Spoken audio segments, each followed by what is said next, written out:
समाश्रिता ये पदपल्वप्लवम महत्पदं पुण्येशो मुरारेः भवाम्बुधिर्वत्सपदं परम पदम पदम पदं यद्विपदा न तेषाम, जिसने उन भगवान के चरणकमल रूपी नाव को ग्रहण कर लिया है, जो दृश्य जगत के आश्रय हैं और मुकुंद नाम से विख्यात हैं, अर्थात मुक्ति के दाता हैं, उसके लिए यह भवसागर गोखर में समाये जल के समान है।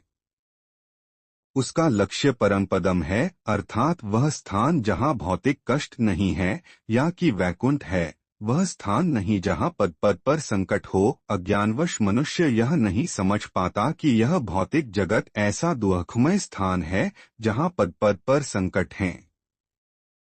केवल अज्ञानवश अल्पज्ञानी पुरुष यह सोचकर कि कर्मों से वे सुखी रह सकेंगे, सकाम कर्म करते हुए स्थिति को सहन करते हैं।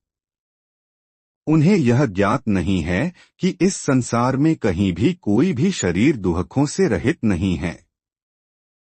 संसार में सर्वत्र जीवन के दुख, जन्म, मृत्यु, जरा तथा व्याधि विद्यमान हैं। किंतु जो अपने वास्तविक स्वरूप को समझ लेता है और इस प्रकार भगवान की स्थिति को समझ लेता है, वही भगवान की प्रेमा भक्ति में लगता है।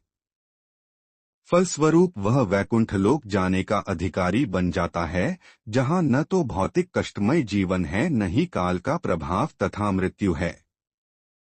अपने स्वरूप को जानने का अर्थ है भगवान की अलौकिक स्थिति को भी जान लेना। जो भ्रमवश यह सोचता है कि जीव की स्थिति तथा भगवान की स्थिति एक समान है, उसे समझो कि वह अंधकार में है और स्वयं भगवत भक्ति करने में असमर्थ है।